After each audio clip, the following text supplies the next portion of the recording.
Domingo, dia 2 de novembro de 2025. Sejam todos muito bem-vindos, meus amigos, a mais um vídeo do canal Terra Brasilis News. Hoje, 2 de novembro, geralmente é uma data tristonha, né?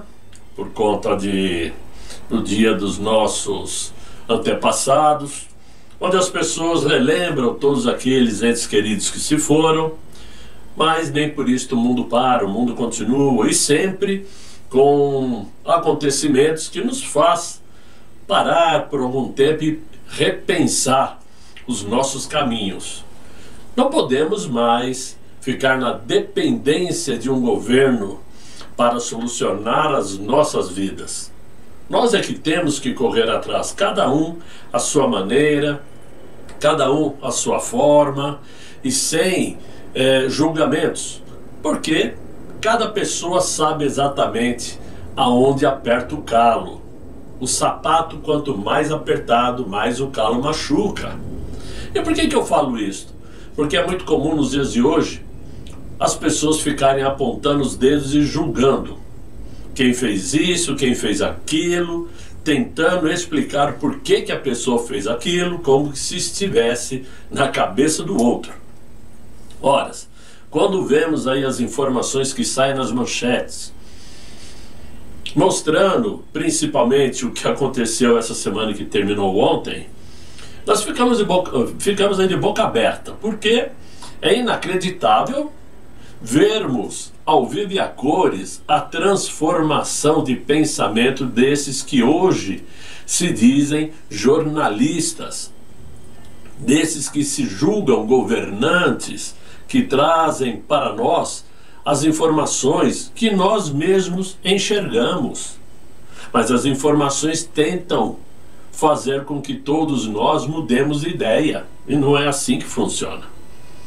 Nós estamos enxergando perfeitamente tudo o que está acontecendo e, obviamente, temos que saber filtrar quando alguém aponta o dedo e diz que a polícia é bruta, que a polícia é letal, que a polícia eliminou inocentes, quando na verdade nossos olhos mostram exatamente o contrário.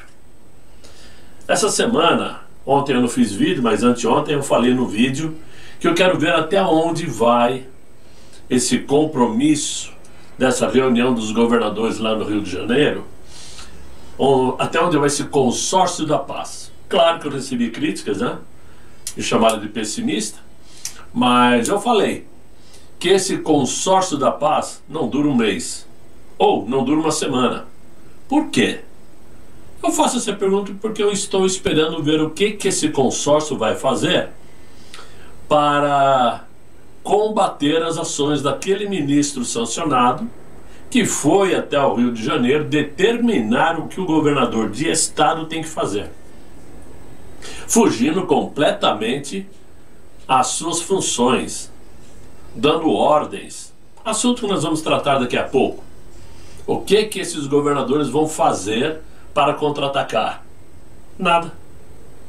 Eles não podem fazer absolutamente nada a não ser ficarem quietinhos para não sofrerem o mesmo tipo de perseguição, de pressão, de coerção. Porque o governador Cláudio Castro vai ser julgado, acho que terça-feira agora, se perde seu mandato ou não. Tem partidos, os mesmos de sempre, que estão pedindo sua prisão. E as exigências que aquele ministro fez a ele, para que ele responda até amanhã, segunda-feira, beira o absurdo. Por quê?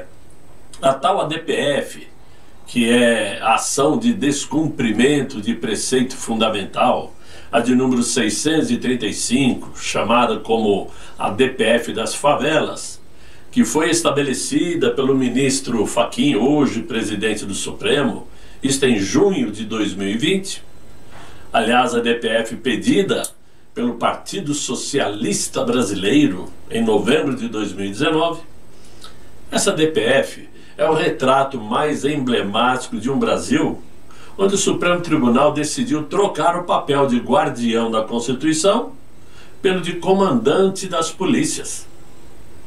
O que nasceu como uma medida emergencial de proteção de direitos se transformou numa espécie de coleira jurídica amarrada no pescoço das forças de segurança.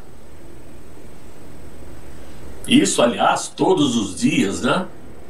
Forças de segurança que estão com salários miseráveis, raramente em dia, e correm risco iminente de morte, risco constante, quando enfrentam nas vielas e nos becos o crime que os gabinetes de Brasília fingem combater com relatórios e despachos. O governo já está preparando um gabinete de segurança para tratar do acontecido, lá no Rio de Janeiro. Igualzinho aquele gabinete que criaram lá em Porto Alegre para tratar daquelas enchentes que destruíram o estado do Rio Grande do Sul. Uma grande parte de municípios que desapareceram numa enchente também cá entre nós, muito mal explicada até hoje. Mas esse escritório, esse conselho que vai ser criado agora no Rio de Janeiro é a mesma coisa, não deu em nada. Não ajudou o Rio Grande do Sul em nada e não vai ajudar o Rio de Janeiro em nada, porque o papel deles não é combater o crime organizado, é manter na coleira quem tenta acabar com o crime organizado. A decisão que o Supremo tomou agora é exatamente uma intervenção direta na soberania do Estado de Direito. Uma invasão institucional que submete o policial honesto a um tribunal de desconfiança. Aliás, uma coisa permanente, né? Enquanto ministros discutem a letalidade policial, blá blá blá blá blá blá, de dentro de seus gabinetes com ar refrigerado, né? Quem morre nas favelas não é o criminoso que se esconde atrás de ONGs, discursos humanitários, mas é o agente público que entra sem colete novo, sem estrutura, com armas capengas e agora sem respaldo do judiciário e da imprensa principalmente. Todo mundo está assistindo, todo mundo está vendo relatórios e pesquisas onde 80% da população carioca apoiaram a intervenção do governo de estado contra os criminosos. É o que eles queriam, era o que eles precisavam e ainda precisam, porque não eliminaram 1% do número de criminosos lá nas comunidades cariocas. Agora, no meio disso tudo, aquele ministro sancionado pela Magnitsky decidiu ir além. Foi até o Rio de Janeiro. E a partir daquela operação contenção ocorrida no início da semana que passou, aquele ministro determinou que o governador Cláudio Castro preste informações sobre a operação policial. Em outras palavras, o Supremo agora convoca governadores como se fossem subordinados, e não são. São chefes de executivos. A autoridade eleita para gerir a segurança pública precisa explicar agora a ministros togados por que seus policiais cumprem o dever. É um mundo totalmente invertido. Quem arrisca a vida presta contas. E quem nunca subiu um morro dita as regras do confronto. Como sempre, a decisão do ministro veio depois de um pedido de entidades de direitos humanos e de partidos políticos como o Partido Socialista Brasileiro, um dos autores daquela DPF, né, que discute operações nas favelas do Rio. Entre as informações solicitadas ao governador Cláudio Castro na última quarta-feira pelo ministro sancionado estão: número de agentes envolvidos. Bem, o número oficial de mortos, feridos e detidos rolou a semana inteira esse questionamento, mas foi outro pedido do ministro. Isso a imprensa rapidinho fez por conta própria, justamente para causar comoção e criticar a polícia carioca. O ministro sancionado também quer saber se houve medidas para garantir a responsabilização em casos de eventuais abusos e violações de direitos, incluindo a atuação dos órgãos periciais e o uso de câmeras corporais e nas vítimas e nas viaturas policiais. Desculpem. Sim, a polícia ia se preparar para se auto-incriminar, para favorecer as vítimas armadas até os dentes. Vítimas, conforme disse o Inácio. Eles iam colocar câmeras para mostrar que estavam pedindo licença para se defenderem. E não é se defenderem de apenas tiros, não, de bombas lançadas por drones. O ministro quer saber sobre a preservação do local para a perícia e conservação dos vestígios do crime. Não tem nem cabimento isso. Sim, a polícia ficou lá, no meio da guerra, no meio do tiroteio, com um cordão de isolamento, para ninguém tocar em nada, numa área extensa até as matas da Penha. Tem cabimento? Como preservar se era um corre-corre para todo lado? Ele quer saber se houve a observância rigorosa do princípio da proporcionalidade no uso da força, em especial nos horários de entrada e saída das escolas. Como se bandido respeitasse horário de escola. Claro, é fácil falar, já que a proporcionalidade não havia. Pois os marginais, além de estarem escondidos em verdadeiras casas-matas, portavam fuzis altamente poderosos de fabricação russa, alemã e até americana, oriundas, sabe-se lá de onde.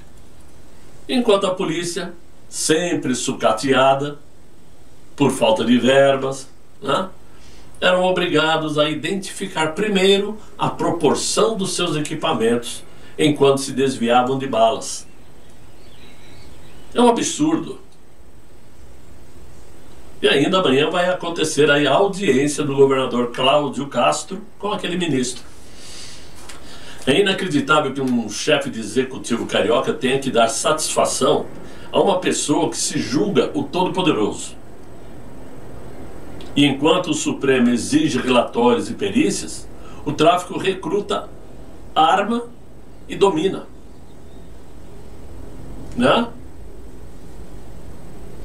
E ainda mantém uma vigilância constante sobre as pessoas que convivem naquela área, naquela comunidade. Todos estão sob observação do crime organizado. Mas eles não são bandidos, são vítimas. Criminosos são os policiais. Cada disparo é uma suspeita. Cada operação é um ato excepcional que precisa ser justificado. O bandido que antes temia a polícia, agora sabe que o tempo está em seu favor. O Estado pensa e o bandido age. O Supremo analisa e o criminoso mata. E o policial que antes era o escudo entre o cidadão e o crime, agora é tratado como uma ameaça potencial à democracia. Nenhuma dessas vozes vai se levantar para defender a polícia. Porque é fácil falar, é fácil se manifestar em rede social, mas a ação prática é muito difícil. Nenhuma dessas vozes, porém, se levanta quando um policial é emboscado e morto em serviço. Nenhuma comissão de acompanhamento de letalidade aparece quando a viúva recebe a bandeira dobrada e o salário atrasado do herói tombado. Os heróis da farda, que garantem o direito de ir e vir do cidadão comum, são, nas estatísticas do Supremo, apenas números de um problema a ser administrado. A polícia comete erros? Sim, comete. Às vezes nós vemos notícias de abuso. Sim, acontece. Porém, ninguém vai ser capaz de desdizer ou de negar que sob pressão, sob fogo cruzado, sob tiros de fuzil, um policial vai estar com a mente tranquila, calma, sossegada, para primeiro analisar a vítima, onde ela está, para depois perceber o armamento que ela está usando e poder comparar com o seu revólver 38 enferrujado. Não existe essa condição. São frações de segundos que faz com que o policial decida se quer viver ou quer morrer. E antes de morrer, claro, ele tem que se defender. Por isso, às vezes, acontecem erros, acontecem excessos. Mas isso numa proporção ínfima, perto do trabalho que a polícia executa dia a dia, correndo pelas vielas, pelas ruas, defendendo o cidadão de bem. E todos aqueles que falam mal da polícia, quando estão em apuro, pedem pela polícia. Assim como todos aqueles que se dizem ateus, quando o avião está caindo, clamam por Deus, pedem ajuda a Nossa Senhora, fazem de tudo para sobreviver.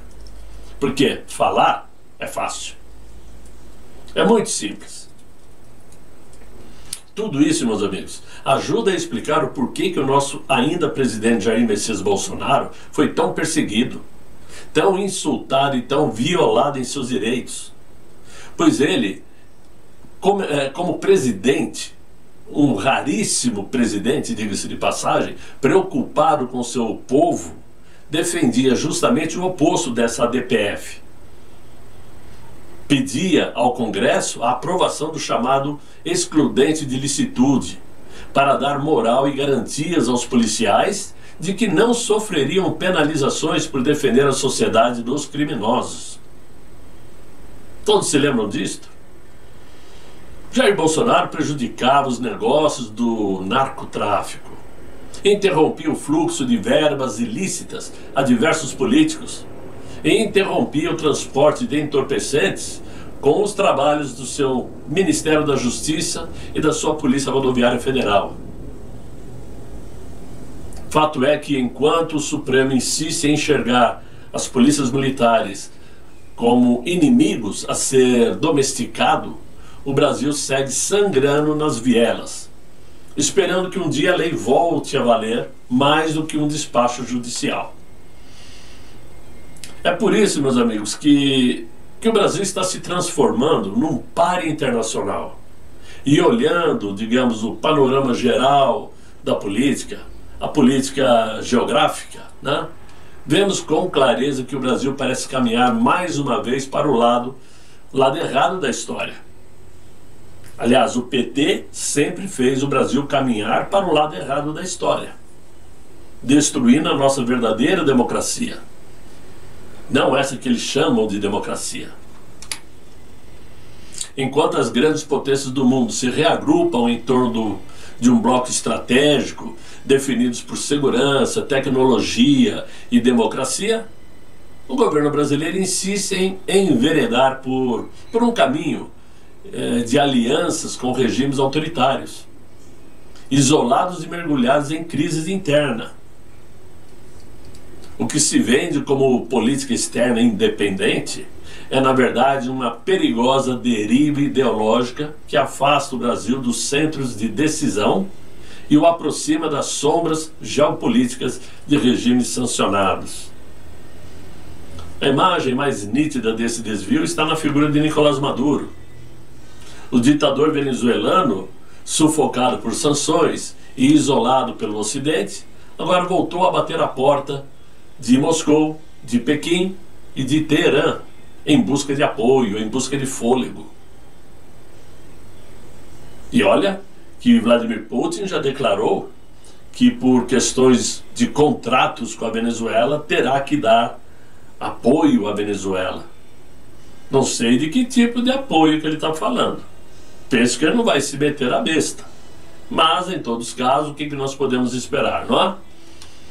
Segundo documentos aí obtidos pelo jornal The Washington Post, Nicolás Maduro pediu apoio direto para a Rússia e para a China, diante da pressão dos Estados Unidos, que ontem mostrou que seus navios estão sim se aproximando da Venezuela. Né? E o jornal foi além.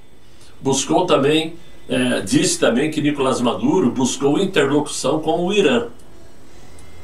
O gesto não é novo, mas revela aí o desespero de um regime que sobrevive à base de apoios tóxicos e acordos subterrâneos.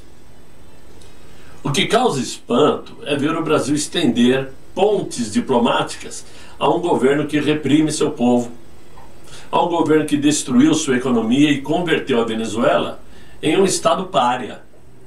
Em vez do Brasil se posicionar com firmeza, o Itamaraty se comporta como um cúmplice silencioso, insistindo em tratar Caracas como um parceiro legítimo, enquanto o continente todo assiste ao colapso de uma nação que já foi símbolo de prosperidade. Mas o erro brasileiro não se limita à fronteira norte. Ele se repete em escala global, no modo como o país lida com a China, com a Rússia, com o Irã. Vejam só que essa semana a China pediu autorização do Brasil para atracar um navio lá no Rio de Janeiro, um navio dito por eles como um navio de missão humanitária, um navio que tem o nome amistoso de Harmony 2025, harmonia, né? E o governo brasileiro tratou o caso como um gesto de cortesia diplomática. No entanto, especialistas em defesa estão enxergando ali uma manobra calculada. O teste de aonde o Brasil está disposto a permitir a presença militar de uma potência que já projeta influência em todos os oceanos. O navio chinês, que deve visitar 12 países, deve passar aqui pelo Brasil nesses próximos 15 dias, né? E pretende visitar aí 220 outros países em 220 dias. Só que esse navio é mais do que uma embarcação médica, é um símbolo flutuante do avanço estratégico de Pequim, aqui no Atlântico Sul. Os Estados Unidos, que não são trouxas, enxergam com clareza esse movimento e interpretam cada missão humanitária como uma operação de reconhecimento e influência. E ao permitir esse tipo de visita, o Brasil envia um recado muito dúbio. Quer ser primeiro um parceiro comercial de Washington, pedindo reuniões, né? Mas abre seus portos a quem desafia abertamente a ordem ocidental. Relatórios de inteligência americana já indicam que portos e aeroportos venezuelanos estão sob o monitoramento militar americano. E bombardeios preventivos já são esperados. Aliás, a agência de inteligência que eu digo, não, a ABIN, né? Identifica que portos e aeroportos venezuelanos estão, né, prontos ou esperando um ataque americano. Washington considera o regime de Maduro um foco ativo de narcotráfico e abrigo de milícias transnacionais, com ramificações que atravessam a Amazônia e tocam o território brasileiro. E uma escalada militar nesse contexto afetaria diretamente as fronteiras do Brasil em um governo indeciso, sem clareza de lado, que pode acabar sendo arrastado para um conflito que não compreende. O preço dessa omissão diplomática é a vulnerabilidade. E o país que se julga neutro acaba servindo de palco para as consequências de guerras dos outros. Nos bastidores lá de Washington, a paciência com o Brasil já se esgotou. O Departamento de Estado americano já sinalizou que qualquer novo acordo bilateral, seja comercial, seja estratégico, levará meses, talvez anos para se concretizar. Esse é o modo diplomático americano de dizer que não confia em um governo que se aproxima de regimes sancionados e flerta com projetos de poder que se opõem ao Ocidente. Os Estados Unidos sabem ler gestos, e os gestos do Brasil são cada vez mais contraditórios. De um lado, discursos sobre cooperação verde e multilateralismo, né? De outro lado, aplausos a ditadores, aplausos a autocratas, além da condescendência com violações de direitos humanos. Por isso a desconfiança americana chegou a um ponto em que um gesto mais simbólico foi dado agora. A Casa Branca anunciou que não enviará representantes para a COP30, que vai acontecer aqui em Belém, né, lá no Pará. Oficialmente, os Estados Unidos justificam que a COP30 é uma agenda interna. Mas na prática, é um recado claro. O país anfitrião perdeu prestígio, perdeu prioridade e perdeu relevância. A ausência dos Estados Unidos em um evento que deveria projetar liderança ambiental global é, na verdade, um retrato da falência diplomática de um governo que se isolou por escolha própria. Porque quando a maior potência do mundo decide ignorar uma conferência em solo brasileiro, o que se ouve não é o som da diplomacia, é o eco do vazio político. Fato é que tanto os Estados Unidos como potências sérias não confiam em países como o Brasil, que muda de lado conforme o vento.